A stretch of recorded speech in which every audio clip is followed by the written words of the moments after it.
Learn Persian with Chai and Conversation, Hafez's barafshān, Part 3.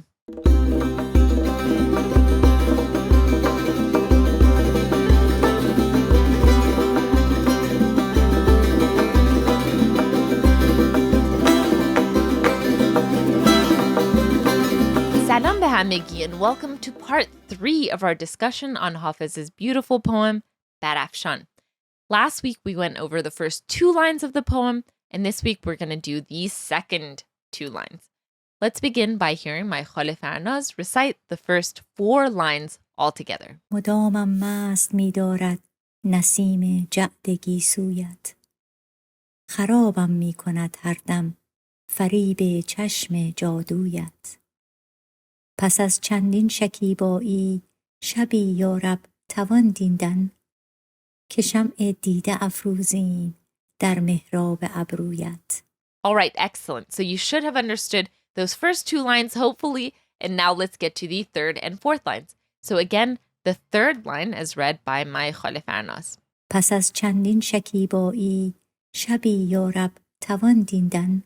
All right, so first, pas as chandin. This is a super simple language that's used in everyday conversation. Let's break it down.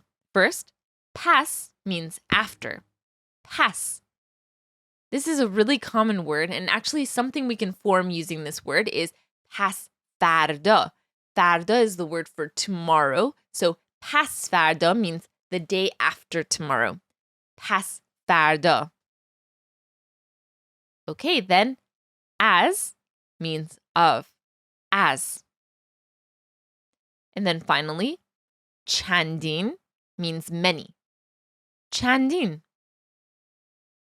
So the full formation, pas as chandin, means after many. It's not really a formation we use in English, but literally it would be something like after of many. Pas as chandin. And then, shakibai. Shakiba is a beautiful word meaning patience. Shakiba.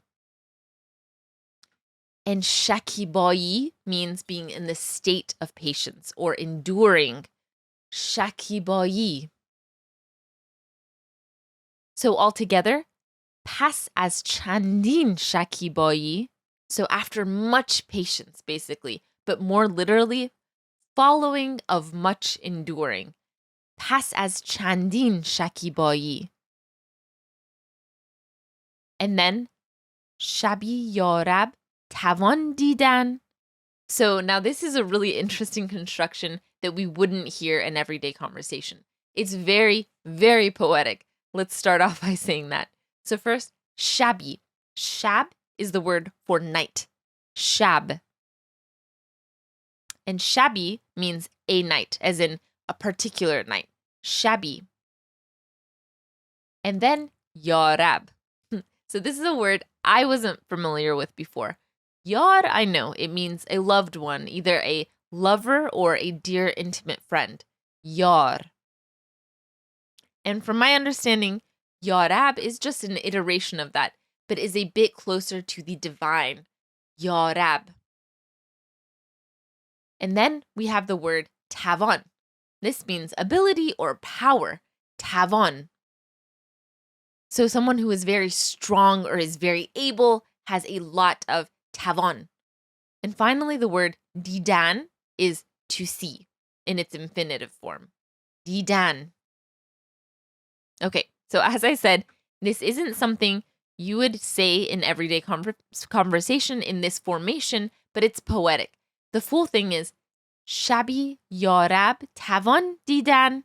And this is a question and saying, one night, is the divine possible to see? And this almost reminds me of that line from one of my favorite English poems, the love song of J. Alfred Prufrock, where he says, "Do I dare disturb the universe?" This has that same gravity to me, and it's in the same form, this question of, do I dare to see the divine? After so much enduring and patience, do I dare see the divine? So the full sentence then, pas as chandin shakibai, shabi yarab tavan didan. So again, after so many endurances, will there come a night where I have the ability to see the divine? So let's read this together bit by bit. پس از چندین شکیبایی شبی یارب توان دیدن. All right, very good. Now let's hear the next sentence.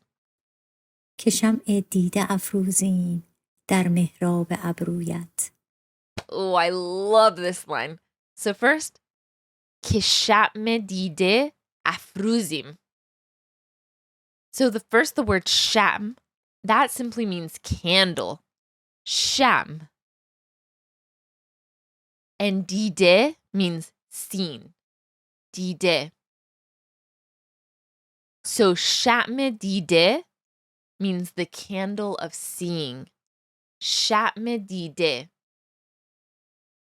So the candle that makes things visible. The candle that lights things so they can be seen. Ke shatme dide afruzim.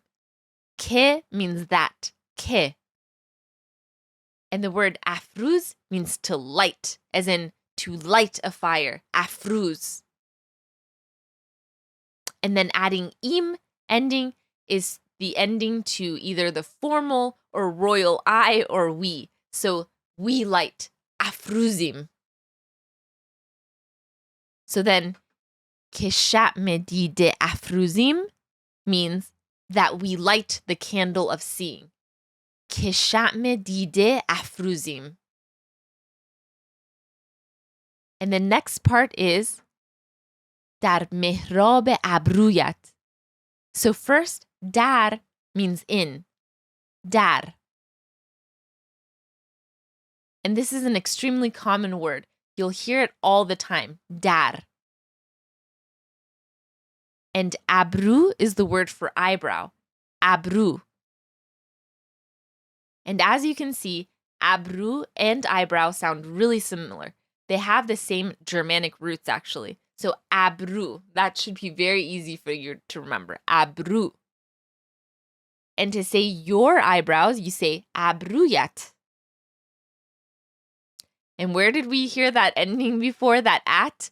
In the first part where we learned gisuyat, which means your hair. So same thing as gisuyat, abruyat. And one point I want to make about this is that at is actually the second person informal ending for possession. So if we use the example book or kitab, the way we would say your book is kitabat. But gisu and abru both end in vowels. So we put that ye sound in there to make it flow. Gisuyat, abruyat versus kitabat. So again, let's repeat together. Abruyat. And he says, mehrab abruyat. The mehrab of your eyebrows. What is mehrab? It means a place of worship. So basically, the altar of your eyebrows. Mehrab abruyat. So I love the way Fadi translated this section. He said, to light a candle in the altar of your eyebrows. And to me, this just seems like peak poetry, something you just don't get in other genres. Ke shatme dide afruzim dar mehrab abruyat. What incredible imagery. And this comes after all this other imagery of the beloved. The cheshme jaduyat, or your bewitching eyes, and the nasime jade gisuyat, the breeze that passes through the curls of your hair. It's painting a literal picture of the beloved that he's directing the poem towards. So this is really a sonnet at this point, a sonnet to the lover. But it also has this divine imagery. In this section, we hear of the yarab, or the divine, and also the mehrab, the place of worship. So again, a lot going on here in these 4 lines that we've studied so far. Let's repeat this last line together, piece by piece. Ke shatme dide afruzim dar mehrab abruyat. All right, and now both lines together. Let's say them together. I'll say it slowly and you repeat after me. پس از چندین شکیبایی شبی یارب توان دیدن که شمع دیده افروزیم در محراب ابرویت. All right, and now let's listen to my khale farnaz. Again, repeat the first 4 lines. Hopefully at this point you understand the whole thing. مدامم مست می دارد نسیم جعد گیسویت. خرابم می کند هر دم فریب چشم جادویت. پس از چندین شکیبایی شبی یارب توان دیدن که شمع دیده افروزیم در محراب ابرویت. Wonderful. And that brings us to the end of this lesson. We'll be back next week with the next 2 lines of the poem. And until then, Khuda Hafez from Layla.